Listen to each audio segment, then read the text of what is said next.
বালি পাচারের অভিযোগে সরব শুভেন্দু অধিকারী। নদী থেকে অভাবে বালি তোলা হচ্ছে, নদী থেকে বালি তুলে দুর্নীতি সিন্ডিকেট চলছে, এমনই অভিযোগ করলেন বিরোধী দলনেতা।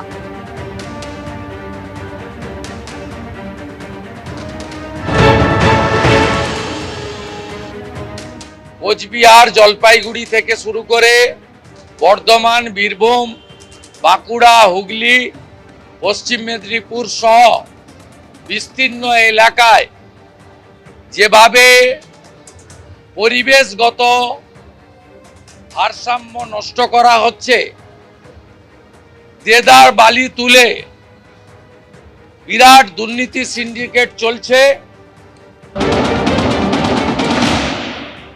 এখানে যা যা নদী সুরক্ষার জন্য, পরিবেশ সুরক্ষার জন্য যা যা করা হচ্ছে, দেশের বিভিন্ন অংশে পরিবেশ পুরোপুরি লাটে উঠছে।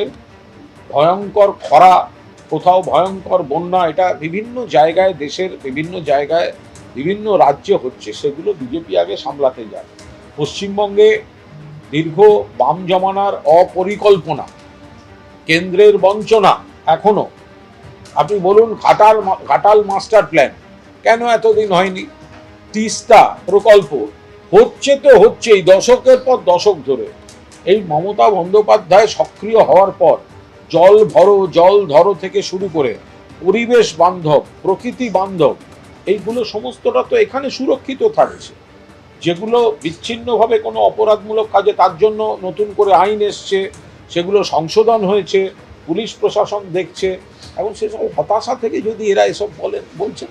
আমি এইবার আপনাদের দেখাতে চাইবো যে শুভেন্দু অধিকারী যখন এই প্রস্তাব পেশ করা হচ্ছে বিধানসভার অধ্যক্ষের তরফে, তাকে সম্পূর্ণ সমর্থন জানিয়েছেন এবং এই কথা তিনি বলছেন যে আমাদের বিজেপি করতে গেলে আগে দেশের নাম লিখতে হয়।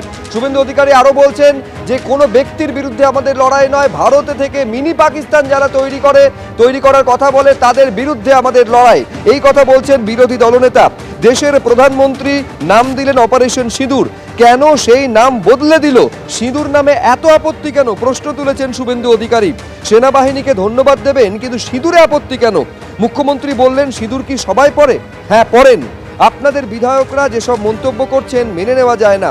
ফিরহাদ হাকিম, উদয়ন গুহ বলছেন আগে চায়ের ব্যবসা করতো, এখন সিঁদুরের ব্যবসা করে। কেউ বলছেন পাকিস্তানের সঙ্গে সেটিং। এই মন্তব্য বিধানসভায় দাঁড়িয়ে করেছেন শুভেন্দু অধিকারী।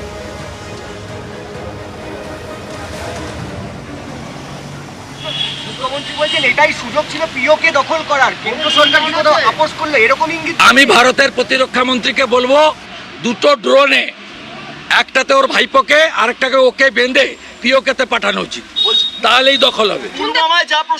দুটো ড্রোনে বা মিসাইলে একটা বেঁধে দড়ি দিয়ে, একটাতে ওর ভাইপো আরেকটাতে ওকে পাঠিয়ে দেওয়া উচিত।